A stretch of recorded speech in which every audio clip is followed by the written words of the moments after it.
Hey folks, Ricky here for this week's Drawvotional. Now this should be posting on May the 4th, which is a week later than I thought that I was going to be doing this. Dates got away from me, and I started doing this for my college students, and their semester is over at this point, so I don't know if I will continue to do this or not. I hadn't really decided. But nonetheless, for today, I wanted to cover a couple little things.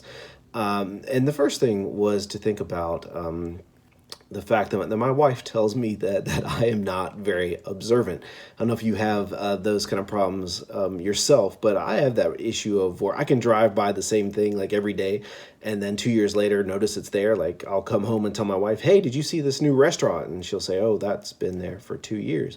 Or she'll move a picture on the wall in our house, and it'll take me a couple of weeks till I finally say, "Hey, that picture is different." And she'll say, "Yeah, that was 3 weeks ago." So it's needless to say, I am not always the most observant person, so I don't always know what's going on. I don't always recognize when something is different or when something special is happening. And I thought that was an interesting place to start today because I don't think I am alone in that. If you look at what happened after Jesus was resurrected, you see that he had some disciples who were also not very observant for whatever reason. And you probably already know the passage I'm talking about, but just in case you don't, I want to read for you from Luke chapter 24. Starting in verse 13, and we call this often the walk to Emmaus. Listen to what happens here. Now that same day, two of them were going to a village called Emmaus, about 7 miles from Jerusalem. They were talking with each other about everything that had happened. As they talked and discussed these things with each other, Jesus himself came up and walked along with them, but they were kept from recognizing him. He asked them, "What are you discussing together as you walk along?" They stood still, their faces downcast. One of them, named Cleopas, asked him, "Are you only a visitor to Jerusalem, and do you not know the things that have happened here these days?" "What things?" he asked. "About Jesus of Nazareth," they replied. "He was a prophet, powerful in word and deed before God and all the people. The chief priests and our rulers handed him over to be sentenced to death, and they crucified him. But we had hoped he was the one who was going to redeem Israel.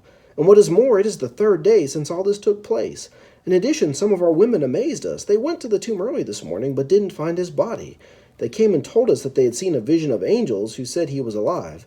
Then some of our companions went to the tomb and found it just as the woman had said, but him they did not see." He said to them, "How foolish you are, and how slow of heart to believe all that the prophets have spoken. Did not the Christ have to suffer these things and then enter his glory?" And beginning with Moses and all the prophets, he explained to them what was said in all the scriptures concerning himself. As they approached the village to which they were going, Jesus acted as if he were going further, but they urged him strongly, "Stay with us, for it is nearly evening. The day is almost over." So he went in to stay with them. When he was at the table with them, he took bread, gave thanks, broke it, and gave it to them. Then their eyes were opened, and they recognized him, and he disappeared from their sight. They asked each other, "Were not our hearts burning within us while he talked with us on the road and opened the scriptures to us?" They got up and returned at once to Jerusalem. There they found the 11 and those with them assembled together and saying, "It is true, the Lord has risen and he has appeared to Simon." Then the two also told what had happened on the way and how Jesus was recognized by them when he broke the bread. Geez, I'm having trouble reading today. I apologize. Nonetheless, hopefully you got the gist of what I read there. That's interesting to me. You have these two disciples. We have a name for one of them. We don't know these guys too super well. But you have this weird occurrence as they're traveling along and they meet Jesus, but they don't recognize him. They don't know it's him. And I've read commentary and people saying, "Oh, he looked different after he was resurrected," or, even the passage says they were kept from recognizing him. So, maybe God obscured their vision for whatever reason. But it's really interesting to me that they have Jesus right there among them. And it's not until he breaks bread, and I don't want to talk about that part because that's a whole nother theological thing there. But he's right there amongst them for miles probably, and all this time for most of a day, and then all of a sudden, there he is, and they're like, "Whoa, wait, where did you get here?" And it's just amazing to me that Jesus was with them the whole time, and yet they didn't see him, yet they didn't recognize him, yet they didn't appreciate his presence. And as I read that the other day, and Cerise and I ended up talking about it today, it kind of smacked me in the face because I've been feeling pretty down and pretty aggravated with this whole current situation, not just pandemic, but the repercussions of that, especially as I am finishing up my time here in Rock Hill at Winthrop. Been here for 8 years and the end of my ministry here and looking forward to where I'm going next, but I'm sad.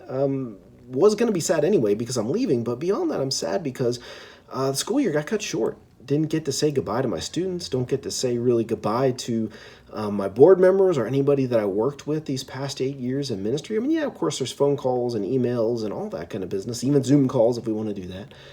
But it's not the same, and you know that. And seniors who are watching this, who are graduating, I know you're feeling robbed too. I know this isn't the way that you thought it was going to go. And many folks right now with events being canceled and all the stuff that's going on, a lot of us are feeling cheated. A lot of us are feeling disillusioned and aggravated and saying, this is not the way it was supposed to happen. This is not good. And it's hard for me to see good in this. And, I got to think the disciples felt the same way. And they even say that to Jesus here in this passage of, man, we thought he was going to be the one to save us and he's dead.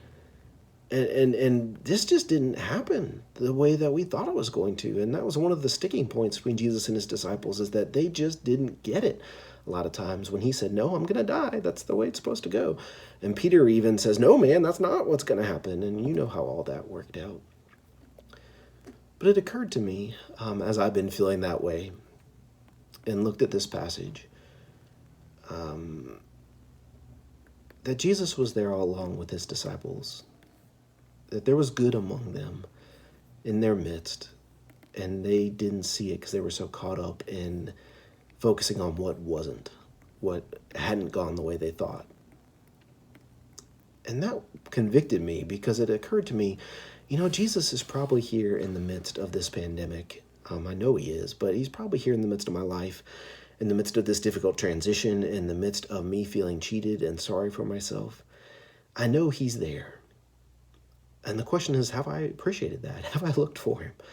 Have I seen him? What are the good things going on? What are the blessings? What are the ways that God has revealed God's self to me that I can be thankful for, that I can feel good about? And dare I say it, that they may not have occurred if it weren't for the way that things have gone. I'm still working on that. God and I are still talking about that, still trying to figure that whole out to help me see Jesus in the midst of everything that's going on right now. But the other part of what I wanted to talk about today is that this is also my goodbye video to my students. If you're watching this, this is not the way I wanted it to go down. I wanted to tell you in person, wanted to be able to look you in the eyes and tell you I love you. And I guess I'm doing it now if you're looking me in the eyes of this camera. But I want you to hear me when I say, as much as I struggle right now to figure out where Jesus is, it was not hard at all for me to figure out where Jesus was these past 8 years that I've spent in campus ministry at Winthrop. Because I've seen Jesus in you. I've seen Jesus in your lives. I've seen Jesus in your hearts. I've seen Jesus in the way that you love each other. I've seen Jesus in the way that you love me. I thought I was going to get through this without crying. Evidently not. I'm sorry.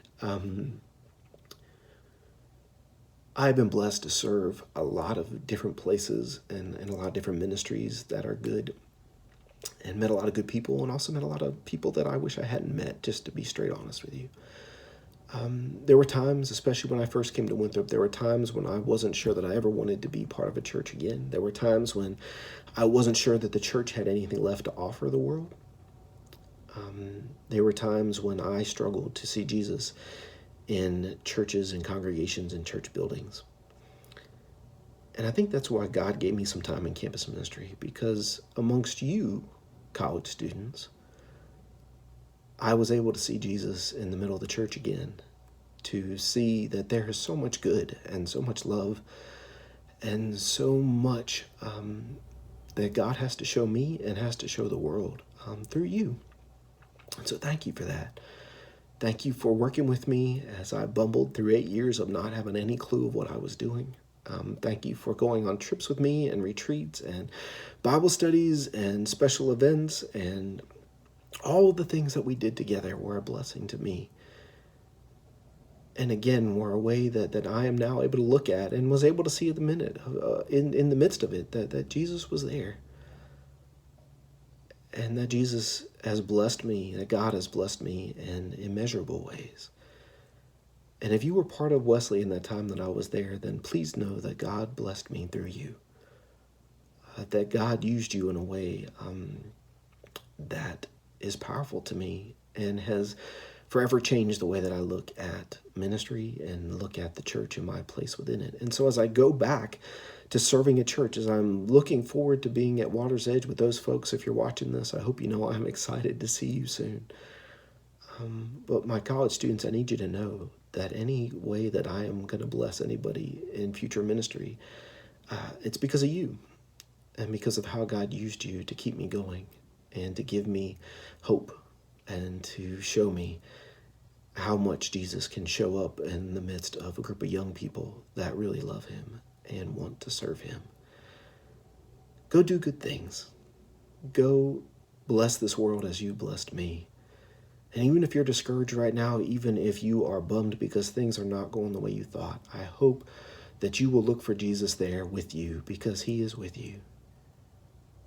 And please know that also my heart is with you, that I'm proud of you, that I love you, and that I can't wait to see where you go next. Thank you. I love you. Bye-bye.